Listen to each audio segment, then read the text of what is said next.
안녕하세요. 오늘도 사연살롱을 찾아주셔서 감사합니다. 저는 초등학교에서 아이들을 가르치고 있는 40대 여자예요. 결혼한 지 8년 차에 접어들고 있고 남편은 사립중학교에서 수학을 가르치고 있어요. 저와 남편은 노량진에서 임용고시를 준비하며 만났어요. 그때의 인연이 부부의 인연으로 이어졌고 저는 남편의 바르고 교사로서 아이들을 좋아하는 모습에 호감을 갖게 됐죠. 저는 사실 보람보다는 안정적인 직업으로 교사직을 택한 케이스였거든요. 그런 저에게 남편은 같은 교사로서 좋은 자극을 주는 존재예요. 그런 저지만 저에게는 정말 특별한 제자가 한 명, 아니 한 분 계세요. 바로 저희 시어머니신데요. 이번 기회에 저희 시어머니 자랑을 좀 하고 싶어서 이렇게 사연글을 보내게 되었어요.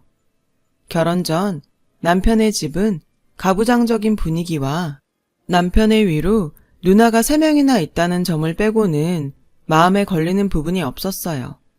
지금 생각하면 저도 경험이 없다 보니 깊이 생각하지 않은 것 같아요. 남편은 시어머님이 30살에 낳은 막둥이에요. 누나들은 그런 남편을 마치 자기 아들처럼 생각했고 집안의 장손이라며 뭐든 남편을 1순위로 생각했어요. 문제는 바로 제가 신혼여행을 다녀온 날 저녁부터 시작됐어요. 저녁때가 다 돼서 시댁에 도착한 저는 거실에 차려놓은 음식상을 보고 조금 이상하다고 생각했어요. 거실에 밥상이 2개 놓여 있었는데 크기가 한눈에 봐도 차이가 났거든요. 그리고 그 밥상 크기만큼 상차림도 차이가 나는 것 같았어요. 저는 조금 이상하다고 생각했지만 별 생각 없이 남편을 따라 큰 상 옆에 자리를 잡고 앉았는데 글쎄 저에게 시아버지는 어허, 여자는 저쪽! 하며 저에게 손으로 작은 상으로 가라고 손가락질을 하시는 게 아니겠어요? 저는 당황해서 눈만 깜빡깜빡했어요. 그러자 남편의 누나들이 저에게 오라며 손짓을 했고 저는 황당하고 어이가 없었지만 신혼여행 다녀온 지 얼마 안 된 탓에 문제 삼지 말자고 생각하며 작은 상으로 갔어요. 그렇게 형님들의 남편들과 시아버지 그리고 저희 남편은 큰 상에 저와 형님들 그리고 시어머니는 작은 상에 앉아 식사를 시작했어요. 그런데 식사를 막 시작하려고 할 무렵 어이, 동치미 없나? 어이, 이것 좀 더 가져와. 어이! 시아버지는 계속해서 자신의 부인인 시어머니를 어이라고 부르며 이것저것을 시키셨어요. 저는 보다 못해 시어머니를 돕기 위해 일어났고 그런 저에게 시아버지는 거기 숭늉 좀 가져와 라고 너무나도 자연스럽게 저를 거기라고 부르시지 뭐예요. 아무리 제가 아랫사람이지만 사람을 그렇게 종부리듯 어이, 거기 라고 부르다니 저는 이건 아니다 싶었어요. 그런데 제가 더 참지 못하는 상황은 그 다음에 일어났어요.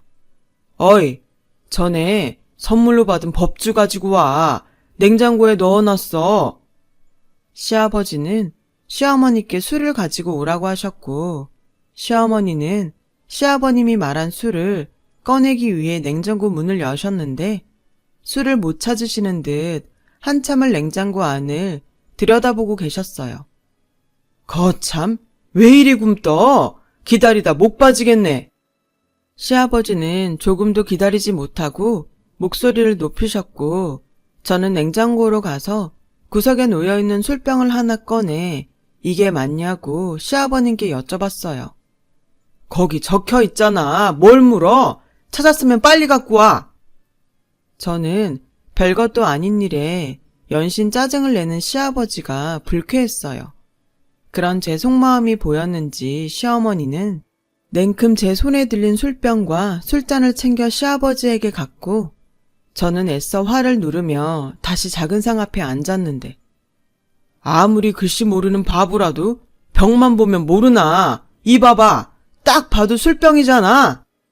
저는 제 귀를 의심했어요. 자기 아내를 면전에 두고 그것도 이제 막 시집온 며느리와 사위들이 있는 자리에서 저렇게 대놓고 면박을 주다니 시아버지의 태도에 앞으로의 결혼 생활이 걱정되더라고요. 그때였어요. 아빠는 창피하게 굳이 왜 그걸 말해? 그러니까 쪽팔려. 조용히 해. 못 들었을 수도 있잖아. 못 들었다니. 저는 형님 3명의 목소리를 또렷이 들었고 잔뜩 구박을 받고 자리로 돌아오신 시어머니는 다른 식구들 보기 민망하셨는지 밥이 아직 많이 남았는데 배가 부르다며 당신이 먹은 것들을 치우셨어요. 그 모습에 저는 돌아가신 친정 엄마가 생각이 났고 감정이입이 돼서 마음이 불편했어요. 저희 친정 엄마도 친할머니에게 그렇게 못 배웠다고 무식하다고 식구들 앞에서 구박을 당하시곤 했거든요. 엄마는 그럴 때마다 가족들 몰래 숨어서 우시곤 했는데 그 모습을 보고 자란 저는 시어머니의 그런 모습이 남의 일 같지 않았어요. 그날의 불쾌하고 황당한 일은 그게 끝이 아니었죠. 분위기도 좋지 않은 가운데 전혀 개의치 않은 시아버지는 사위와 남편에게 술을 따라주며 저에게 들으라는 듯 일장연설을 시작하셨어요. 나는 세상에 아무리 남녀 평등이라고 해도 남자가 할 일이 있고 여자가 할 일이 분명히 있다고 생각한다. 그러니 네 처 위한다고 남자가 부엌이나 들락거리고 꼴사나운 짓 하지 마라. 자네들도 마찬가지야. 나는 내 딸이라고 다르게 생각하지 않아. 여자는 여자, 남자는 남자. 알아들었지? 시아버지는 분명 남편과 사위에게 하는 소리였지만 어쩐지 저는 그게 저 들으라고 일부러 그러시는 것만 같았어요. 그리고 마치 그렇게 하기로 한 것처럼 형님들이 저에게 돌아가며 이야기를 하는데 정말 웃기지도 않지 뭐예요. 울케, 나는 같은 여자지만 그래도 가장이 중요하다고 생각해. 요즘 애들은 무슨 남편이 지 머슴인 줄 알고 막 부리는데 그건 아니지. 안 그래? 그래. 지 얼굴에 침 뱉는 건지도 모르고 그러는 거 보면 정말 한심하다니까. 우리 올케는 절대 안 그럴 거지? 그치? 그 소리를 들으니 속에서 스스로 자기 자신을 깎아내리고 행복하시냐고 물어보고 싶었어요. 저는 일부러 형님들 말에 대답하지 않고 일어나 주방에 있는 시어머니를 도우러 갔어요. 그런 제 모습에 형님들은 마음에 들지 않았는지 연신 제 쪽을 쏘아보듯 보더라고요. 어머니, 제가 설거지 할게요. 됐다. 너 가서 더 먹어. 다 먹었어요. 그리고 설거지 많으니까 같이 해요. 같이 하면 금방 끝나잖아요. 시어머니는 제가 살갑게 다가가자 은근 좋아하시는 눈치셨어요. 딸이 3이나 있는데 그 딸들은 전혀 엄마한테 살갑게 굴지 않았고 저는 그런 시어머니가 측은하게 느껴졌죠. 그렇게 심신이 고단한 자리가 끝나고 신혼집으로 돌아가려고 할 때였어요. 시어머니는 저에게 아이들 가르치려면 목을 많이 사용할 것 같아 담갔다며 당신께서 직접 만든 도라지청을 주셨고 저는 집에 돌아와 유리병에 붙어있는 도라지청이란 글씨를 유심히 봤어요. 결혼 전 남편한테서 시어머니가 글자를 잘 모르신다는 말을 들었거든요. 한 글자 한 글자 정성스럽게 그리신 듯한 그 글씨체가 어쩐지 저는 좋았어요. 아까부터 계속 뭘 보고 있어? 어머니 글씨. 아까 집에 오면서 생각했는데 내가 어머니 글씨 가르쳐 드릴까? 나도 전에 한번 그래볼까 하고 시도했었는데 엄마가 평생 공부를 안 해보셔서 어려워하시더라고. 당신 보기도 그렇고 나 보기에도 민망해 하시고. 남편 말에 조금 고민이 됐어요. 제가 한글을 가르쳐 드린다고 하면 기분이 좋으실 것 같지 않았거든요. 주변의 동료 교사들도 괜히 좋은 마음으로 시작했다가 고부간에 상처만 줄 수 있으니 하지 않는 게 좋을 것 같다고 했어요. 그래서 괜히 긁어 부스럼 만들지 말자는 마음으로 그 마음을 접었어요. 그렇게 1년의 시간이 흘렀어요.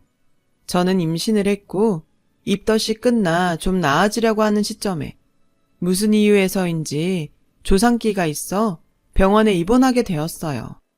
친정엄마가 안 계시는 저에게 시어머니는 당신이 병원에서 제 간호를 도맡아 하시겠다고 하셨어요. 저는 너무 감사했는데 뜻밖의 예상하지 않은 일이 벌어졌어요. 박미영 사모님 보호자분, 이거 하나만 작성해 주세요. 라며 간호사 한 분이 저희 시어머니에게 서류 한 장을 건네셨고 그 순간 저희 시어머니는 당황한 기색이 역력했어요. 저는 재빨리 제가 적겠다고 달라고 말하려고 했는데 소식을 듣고 큰형님이 병실로 왔고 시어머니는 마치 구세주를 만난 것처럼 큰형님에게 네가 이거 좀 써라 라고 서류를 냉큼 넘기셨어요. 그리고는 민망하다는 듯 음료수를 사오겠다고 병실을 나가셨는데 제가 자고 있다고 생각했는지 아님 아무 생각이 없는 건지 큰형님은 진짜 내가 창피해서 살 수가 없네. 병원에서 까막눈이라고 소문낼 일 있어? 이럴 거면서 뭐하러 병원에 있겠다고? 무식하면 용감하다더니 하고 서슴없이 말했고 시어머니는 지갑을 두고 갔다며 들어와서 그 이야기를 다 듣고 말았어요. 딸 눈치를 보며 지갑을 다시 갖고 나가는 시어머니를 보니 저는 마치 며느리가 아닌 딸처럼 기분이 상했고 정작 자기가 딸이면서 저렇게 자기 엄마를 무시하는 형님의 태도가 정말 이해가 가지 않았어요. 어떻게 자기 엄마한테 저렇게 할 수가 있을까? 소름이 다 돋더라고요. 그리고 그날 저녁 병원으로 와 시어머니와 교대한 남편에게 낮에 있었던 일을 이야기했고 저는 남편에게서 정말 기가 막힌 시어머니의 사연을 듣게 되었어요. 시어머니는 원래 시댁의 식모로 일을 하셨대요.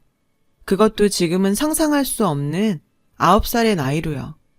시어머니의 집이 너무나도 가난해 굶어 죽는 것보다 남의 집 식모살이라도 하면서 끼니라도 해결하라고 시어머니의 아버지는 그렇게 자신의 딸을 남의 집 식모로 보내신 거예요.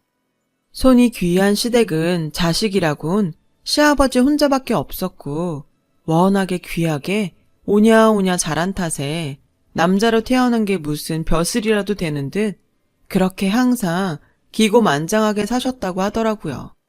시어머니는 학교에 가고 싶었지만 식모인 처지라 갈 수 없었고 공부를 하고 싶었지만 이른 아침부터 밤 늦게까지 일만 하는 통에 그럴 기회가 없으셨던 것 같아요.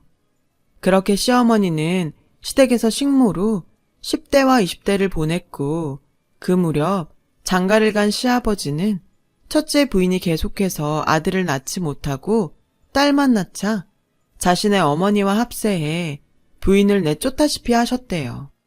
그리고 시아버지는 돈을 벌어 오겠다며 사우디로 떠나셨고 한순간에 양쪽 부모가 모두 사라진 형님 셋을 시어머니는 거의 자기 자식처럼 무려 10년 동안 돌보셨다는데 사우디에서 제법 돈을 벌어오신 시아버지는 훌쩍 큰 딸과 그런 딸을 돌본 시어머니를 보고 마음이 동했나 봐요. 하지만 남편의 할머니는 식모인 시어머니를 며느리로 인정하지 않았다고 해요. 시어머니의 머리를 가위로 죄다 잘라버리시며 결혼을 열렬히 반대했지만 그 난리통에도 시어머니는 남편을 임신해 낳았다는데 나온 아이가 아들이자 할머니는 어쩔 수 없이 울며 겨자 먹기로 결혼을 시키신 거죠. 당신 눈에 흙이 들어가기 전에는 절대 안 된다고 하시던 남편의 할머니는 결국엔 당신 화를 이기지 못해 화병으로 세상을 떠나셨어요. 그 뒤로 좀 편안해질까 싶었더니 돌연 자신의 남편이 그러니까 시아버님이 더 정신적으로 괴롭히며 지금에 이르렀다고 하는 소리를 듣게 됐어요. 요즘 같은 세상에선 도저히 있을 수 없는 이야기에 저는 시어머니의 인생이 너무 가여워서 눈물이 나오더라고요. 그래서 다음날 병실로 온 시어머니의 손을 꼭 잡고 간밤에 결심한 이야기를 꺼냈어요. 어머니, 저 부탁이 하나 있어요. 그래, 뭐든 말해봐. 뭔데? 저랑 같이 글자 공부해 주시면 안 돼요? 뭐? 무슨 뚱딴지 같은 소리야? 저 기훈 씨한테 다 들었어요. 저 정말 아버님도 그렇고 형님들도 그렇고 어머니 무시하는 거 더는 보기 싫어요. 걔가 괜한 소리를 다 했구나. 하루 이틀도 아니고 그리고 내 나이가 몇인데 됐다. 그러지 말고요, 어머니. 해요. 네? 내가 이건 정말 처음 하는 소린데 나도 해보려고 했어. 근데 머리가 굳어서 안 되는 걸 어쩌냐. 내가 평생 공부라는 걸 해봤어야지. 어머니, 그래서 선생님이 있는 거예요. 이렇게 선생 며느리가 있는데 뭐가 걱정이세요? 제가 아주 쉽게 가르쳐 드릴 테니까 어머니 우리 해봐요. 네? 아유, 됐어. 이 나이 먹고 창피하게 무슨 글 공부야. 어머니는 한사코 됐다고 거절하셨어요. 하지만 끝내 제 부탁에 딱 한 달만 해보시기로 약속을 하게 되었어요. 저는 병원에 있는 동안 거의 시어머니와 1대1로부터 자음 모음을 익히고 낱말과 문장을 만들며 공부했어요. 제가 퇴원을 하고 나서도 늘 저희 집에 오셔서 1시간에서 2시간은 저와 공부를 계속하셨고 그렇게 약속한 한 달이 지나자 어머니는 간단한 글씨를 읽고 쓰실 수 있게 되더라고요. 어머, 진짜 신통방통하다. 그동안 모르고 지나갔던 간판 글씨가 정말 거짓말처럼 읽히는 거야. 마치 안 보이던 게 보이는 것 같은 기분이 드는 게. 그래서 사람들이 글씨 모르면 까막눈이라고 하는가 보다. 그거 봐요, 어머니. 이렇게 금방 하실 수 있잖아요. 우리 어머니 가만 보니까 머리도 엄청 좋으셔. 여기서 더 열심히 하면 글씨는 뭐 다 읽고 쓰시겠는데요? 정말? 네가 보기에 나 정말 할 수 있을까? 당연하죠, 어머니. 어머니 같은 머리면 검정고시 공부도 거뜬히 하실 수 있어요. 검정고시? 그 졸업장 같은 시험? 네, 요즘은 검정고시로 고등학교 졸업과정까지 다 할 수 있어요. 학교를 다니지 못해 늘 한이었던 시어머니는 제가 말한 검정고시라는 말에 가슴이 뛰는 것 같다고 하셨어요. 예전엔 그저 남들처럼 글만 좀 읽고 쓰면 좋겠다고 생각했는데 학력을 가질 수 있다는 말에 시어머니의 눈가의 주름 옆으로 초롱초롱한 눈빛이 보였어요. 그 후 저희 시어머니는 처음으로 공부다운 공부를 시작하셨어요. 그리고 공부에 완전히 빠지셨고 어릴 때 배우고 싶었지만 못 배운 서름을 폭발하듯 밤이면 돋보기를 끼시고 눈이 빠지게 검정고시 공부를 하셨죠. 그 사실은 시어머니의 부탁으로 시아버지와 형님들에게 비밀로 하셨는데 그 이유는 설명하지 않으셔도 대충 알 것 같아 여쭤보지 않았어요. 그렇게 저는 출산을, 시어머니는 검정고시를 치렀고 저는 처음 겪는 출산의 고통에 그리고 무사히 아이를 낳았다는 안도감에 엉엉 울고 시어머니는 난생 처음 시험에서 합격을 하셔서 서로 껴안고 엉엉 울었어요. 서로 잘했다, 장하다 하면서요. 시아버지와 형님 셋은 이게 다 무슨 광경인가 싶어서 어리둥절한 눈치셨죠. 시아버님은 제가 낳은 아기가 아들이라는 것에 기뻐하시며 저에게 처음으로 100만 원이라는 용돈을 손에 쥐어주시더군요. 그러면서 네가 둘째도 한시 집안 아들을 낳으면 내가 그땐 너한테 500만 원 주마. 이러시는 거예요. 이게 지금 갓 출산한 며느리에게 할 소린가요? 저는 그날 이후 뭐 아니면 도다 하는 심정으로 이 뿌리부터 썩은 한씨 집안을 완전히 바꿔놓기로 마음 먹었어요. 남편과 시어머니는 당연히 말렸지만 태어난 아이를 위해서라도 절대 포기할 수 없었어요. 요즘이 어떤 세상인데 남녀 차별을 가족끼리 하면서 산답니까? 아이의 3, 7일이 지나는 날 그날은 모처럼 시댁의 식구들이 다 모여서 식사를 하기로 한 날이었어요. 저는 이때다 싶어 그 문제의 밥상 문화부터 어떻게든 바꿔야겠다고 생각했어요. 시아버지와 형님의 남편들, 그리고 저희 남편은 식사가 다 차려지기를 기다리며 각자 거실에서 시간을 보낼 때 저는 하루 전날 미리 사다 둔 더 큰 상을 펼쳐 더 푸짐한 상을 차렸어요. 이왕 크기로 차이가 날 바엔 더 큰 상에 더 잘 차려놓고 먹자 하는 심상이었죠. 어이, 상 새로 샀어? 괜히 쓸데없이 그런데 돈을 쓰고 그래? 아버님, 이거 저희들 상이에요. 매번 좁은 상에서 먹는 게 불편해서 제가 큰 거로 샀어요. 뭐? 아무리 그래도 그렇지. 남자 상보다 더 큰 상을 사면 어떡해? 됐고, 어이, 상 바꿔. 싫어요. 이거 제가 여기서 먹으라고 일부러 산 거예요. 어디 며느리가 시아버지 앞에서 싫다는 소리를 해? 저도 사람인데 싫고 좋고가 있죠.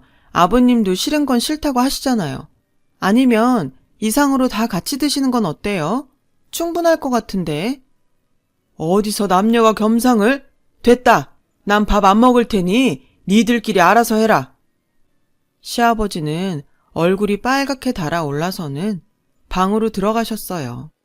그 모습에 형님 셋은 일제히 저를 쏘아보며 원망 섞인 말을 해대는 거 있죠. 울케, 왜 괜한 짓을 해서 집안 분위기를 흐려놔? 나는 작은 상에 먹어도 상관없어. 학교 선생이라 돼서는 어른들한테 그렇게 하라고 배웠어? 형님들은 그렇게 말하곤 자기네들도 밥을 먹지 않겠다며 소파로 가서 앉았어요. 저는 속으로 자기들은 집에서 남편 밥상 자기 밥상 따로 차려 먹나? 왜 여기에서만 유독 그런 걸 고집하는 거야? 라고 생각하며 아랑곳하지 않고 상을 차렸죠. 그때였어요. 방에 들어가신 시아버님이 자기 분을 못 이겨 나오셔서 제가 사온 상을 엎으셨어요. 이게 다 당신이 무식해서 그런 거야. 아무리 선생님은 뭐해? 시어머니가 까막눈에 눈치도 없어서 가르치질 못하는데. 어찌나 소리를 빽빽 지르시던지 저희 아이는 자다가 깨서 놀라 울음을 터뜨렸고 저는 계속해서 폭력적인 말을 쏟아내는 시아버지를 오늘은 도저히 참을 수 없어 한 소리 하려고 했어요. 그 찰나의 시어머니는 당신이 차리던 상을 시아버지처럼 똑같이 엎어버리시더라고요. 이 사람이 돌았나? 왜? 엎으려면 똑같이 엎어야지. 왜 그 상만 엎어요? 안 먹는다고 했으니 상관없겠네 뭐. 뭐야, 이 무식한 여편네가? 나 당신이랑 더는 안 살래요. 우리 이혼해요. 뭐? 이혼? 웃기지도 않아. 그래, 이혼 서류 갖다 주면 쓸 수는 있어? 어디 까막눈 주제에 데리고 살아주면 고마운 줄 알아야지. 이혼? 이혼 같은 소리 하네. 시어머니는 비아냥거리는 시아버지에게 싱크대 서랍에서 정말로 이혼 서류를 가지고 나오셨어요. 그리고 보란 듯이 그 자리에서 자기 몫의 빈칸을 채워 나가시는데 그 모습을 본 시아버지와 형님들은 깜짝 놀라 입을 다물지 못했어요. 그리고 정신을 차린 시아버지는 시어머니가 쓰고 있는 이혼 서류를 빼서 들고 종이를 북북 찢으셨는데 이럴 줄 알았다는 듯 방에 들어가시더니 뭔가 보자기에 쌓인 것을 가지고 나오셨어요. 이혼 서류가 한 뭉치 있더라고요. 시어머니는 한눈에도 많아 보이는 이혼 서류들에 연신 빈칸을 채워 나가셨어요. 반복적으로 종이를 찢어버리시는 시아버지와 계속해서 새로운 이혼 서류에 빈칸을 채우시는 시어머니. 시아버지는 이내 지쳐 그 자리에 털썩 주저앉으셨고 연신 꾹꾹 눌러 이혼 서류를 작성하는 시어머니를 황당한 얼굴로 쳐다보셨어요. 내가 정말 당신과 헤어지고 싶을 때마다 모아놓은 이혼 서류예요. 당신 말대로 내가 까막눈이어서 이거 하나를 못 썼어요. 이게 뭐라고. 나는 뭐 당신이 기라면 기고 당신이 죽으라면 죽으라고 하는 사람이에요? 어릴 때 식모로 들어왔으니 함부로 대해도 되는 거예요? 나도 이제 당신 같은 남편 필요 없어요. 그리고 니들, 나는 적어도 너희들을 진짜 내 딸로 생각했어. 그런데 니네들은 한 번도 날 진짜 엄마라고 생각하지 않더라. 지 아버지 따라 못된 것만 배워서 앞으로 니네들끼리 잘 먹고 잘 살아. 내가 이놈의 집구석 얼마나 잘 사나 두고 볼 거야. 민영아, 가자. 그거 너 치울 거 없다. 여기 있는 이기적이고 무식한 것들이 치우겠지.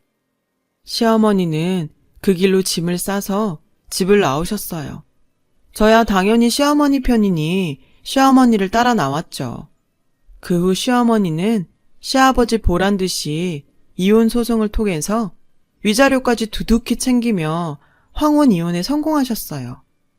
남편은 굳이 이혼까지 하셔야 하냐며 시어머니를 말렸지만 저는 시어머니의 선택을 지지했어요. 누군가는 집안에 며느리가 잘못 들어와 시부모님을 갈라서게 했다고 손가락질 할지도 모르지만 저는 시어머니가 자신의 행복을 위해 용기를 내신 것에 오히려 감동을 받았어요. 집을 나오신 시어머니는 저희 집에서 지내시며 저희 아이 육아도 도와주시고 다음 공부를 이어가셨어요. 힘드시니 천천히 하자고 해도 한사코 다음 과정을 패스해야 한다고 그 열의가 정말 말도 못했어요. 그 결과 시어머니는 3년 만에 목표하던 고등학교 과정을 모두 끝내셨어요. 중간에 불합격을 받은 날도 있었지만 시어머니는 끝까지 포기하지 않으셨고 마지막 검정고시에 합격하는 날 평생의 한을 풀었다고 제 손을 붙잡고 펑펑 우셨어요. 저도 덩달아 어찌나 울었던지 다음날 출근해야 하는데 눈이 너무 빨개서 창피할 지경이었죠. 전 시어머니에게 늦지 않았으니 지금이라도 이루고 싶은 꿈을 꾸시라고 말했어요. 이왕 시작한 공부 대학까지 가셔도 되고 아니면 되고 싶은 직업에 도전하셔도 된다고 했더니 저희 어머니 하시는 말이 있잖아, 난 영어를 그렇게 배우고 싶더라. 외국에 나가서 거기 나라 사람들이랑 친구도 되고 싶고 혼자 막 자유롭게 여행하면서 글도 쓰고 싶어.